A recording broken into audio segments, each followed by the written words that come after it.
So to start the vehicle, you just have to have the key on your person and press the brake pedal and press the start button. You will then see this green light here, and that indicates that the vehicle is ready for the off. Once the car is operational, you can see all the information you need here, and the key one for the minute is that it's in P or park, and your range, and this is your fuel gauge for want of a better term. And to get the car in motion with your foot remaining on the brake, you just press D.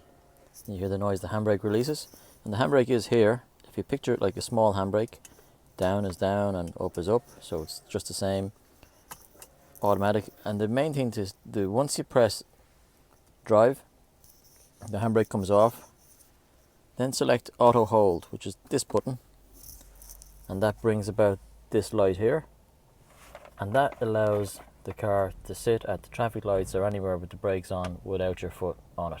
And then if I just accelerate, you see it goes white, and then we're off. And then if I press brake again, it holds. And you can see D because we're still in drive.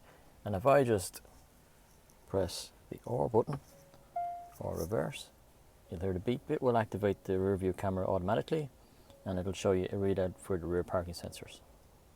And that will make R appear, so you always know where you stand. And once you're parked, you can just simply select P for park, and then you can turn the car off. And because I have selected the auto hold every journey, it will put the handbrake on automatically. And if you don't, you need to pull it up at this point. And keeping with the drive mode, there is a button with such a name. And if I press this button, it will change between sport, eco and comfort. And all that simply will do, you can see the recuperation in the blue box there, changing with it. And it will change the drive style, the freeness of the accelerator, and how much it recuperates under the negative acceleration of the pedal or the braking on the accelerator. And you can change that yourself by pressing this paddle here, and you can see the blue line here in front. If I press that, it reduces it, and that will give you more freewheeling. And if I press this one here, it increases it. And that really is personal taste and how much you want to recuperate in energy wise. And while we're on the instruments cluster, let's go through some of the menus. So in here is where all your information comes from, and we can change it through these buttons. I have the gloves on for obvious reasons.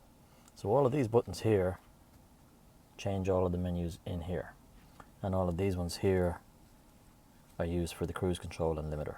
So let's go with the menus first. So if I press this one, you can see it changes my menu at the top, and then within each one the arrow then changes. So it is looking for me to shift to P before it will let me change the settings. So that's okay. It's correct and safe. So I'll do that. Driver assistance, door, and with each one. So if driver assistance, I want to go into that. So then I press OK. And then the assistance available in there is lane safety and driver attention warning. And if I want to go into lane safety, for example, I press OK, and it has lane keeping assistance, or you can have lane departure warning. So the car will keep itself in the lanes, as we've seen on the test drive, if you wish. And if you don't want that to happen, you can just have a warning, so it'll give you the beep, and you can change that with the OK. And you can just go up, all the way up to back, and press OK to go back, and keep going back. And you can do that with all the other menus within there. Plenty of fun, plenty of discovery, and find a setting that suits you. And just the cruise control, if you press the mode button here, it will bring on the cruise option here. And when you're at motorway cruising speeds, or the speed you want to cruise at, you just click set, and it will indicate it up there. And if you want to cancel it, you press the brake, or press this little round button here, which is cancel. And if you want to increase the speed that you're cruising at or decrease it, you can do that. And conversely, if you press this mode button again, it will bring up the word limit on the dash. And if I press set for that, it will then stop the car from going over that limit. And if I press plus, you can see there it's increasing the limit speed. Now that will work, it will kill the pedal off. However, if you press the pedal over 95% in an emergency, you need to overtake or get out of the way, it will override that. Or again, you can just go back to cancel. Or you can press mode again, and you can see it will shut the whole system down. The wipers have an automatic option. So if I just push it down once, it will give the wipers one wipe. If I flick it up one, it sets it in automatic. And then within that, I can use this to adjust the intermittent time if it is still wet. And then the 2 speeds up there. The back wiper you can flick there, 2 speeds, and you can push it back to wash the back window and pull it towards you to wash the front window. The lights also have automatic options. So if you set it to auto, the car does have LED daytime running lights, and they will be on day or night. And if it's in automatic, the headlights will then come on when it gets dark or when it's necessary. If you wish to put the parking lights on, you can turn them here, or the headlights on all the time in the daytime, and they'll go off when you lock it. And then if you want your rear fog light, just flick that, and that will only work with the headlights on, either through auto or manually on. It won't work on daytime lights or parking lights. On this side we have our pick up and hang up for the phone, our volume, voice command, and that will work with either Hey Google or Siri through the Android Auto or the Apple CarPlay. And this button will literally let you go through your media outlets, your radio, and the different functions all through this system. So let's have a little look at pairing the Bluetooth and the different phone options, and then we'll see what we can work out. So the infotainment is very, very easy. It is touchscreen, and all the commands are very easy and intuitive all the way across. So you have your power on and off, and the volume, and then you have exactly what you want it to do. For this one, we want to do our Bluetooth.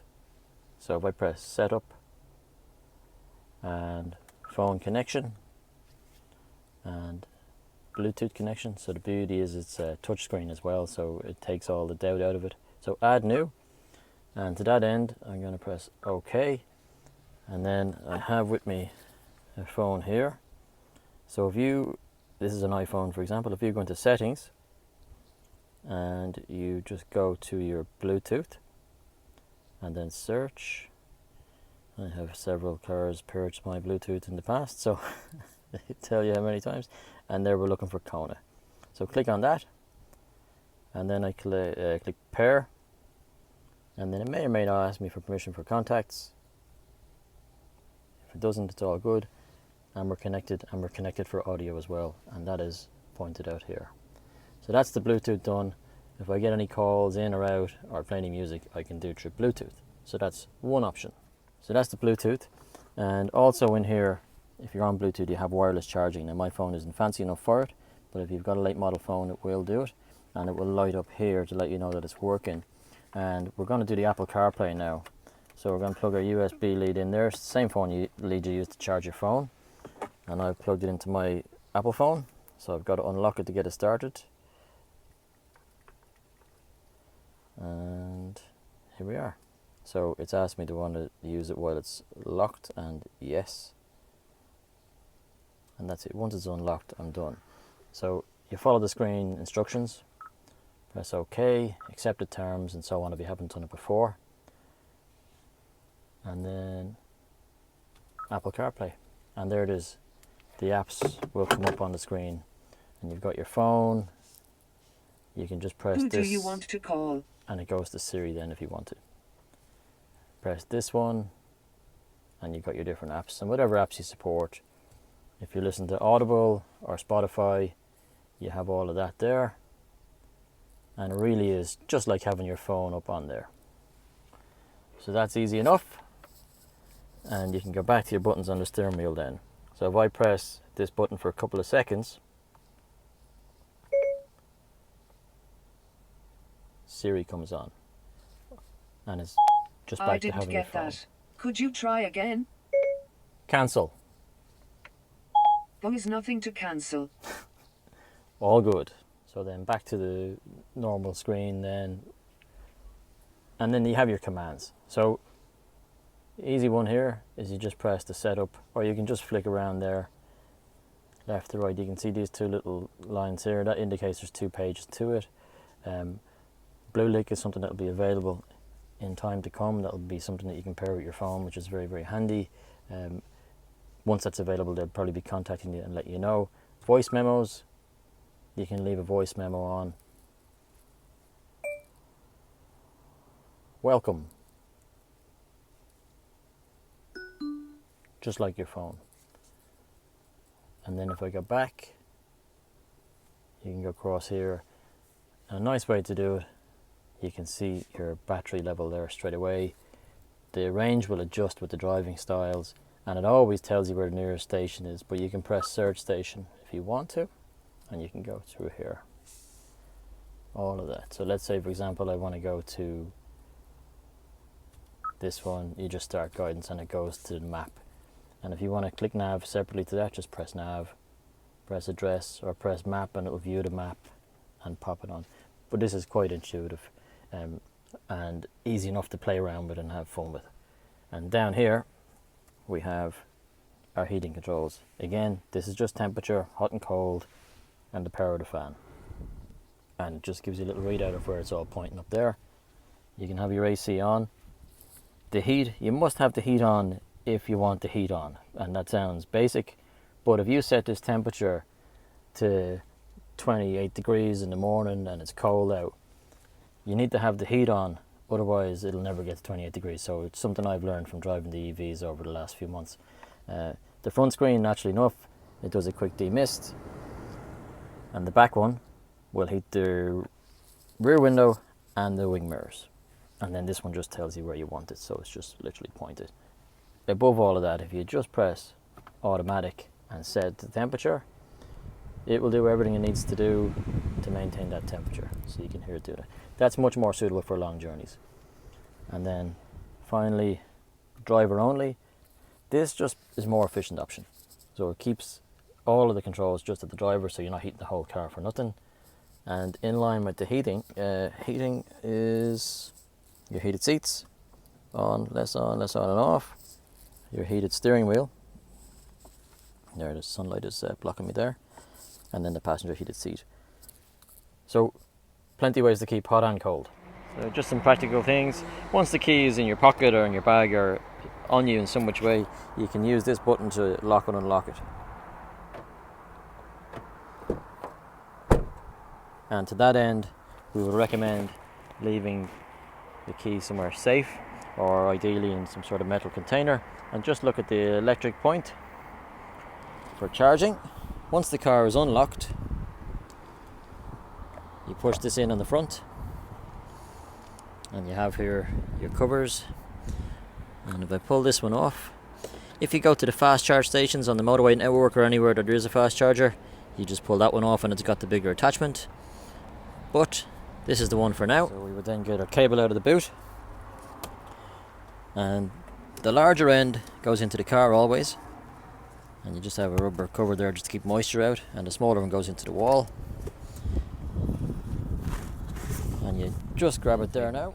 The end go in there, pop it in, and you take the smaller end, you already have one on charge there, and you flip up and pop it in. Now at this point it's important to lock the car either on the key or on the button on the door, and this will prevent the cable from being stolen and will make sure that it charges. And you will have 3 lights here that light up when the car is charging. Then you get back to the car, unlock it, and it's safe to come out. So that is just a snapshot of some of the features on that Kona electric.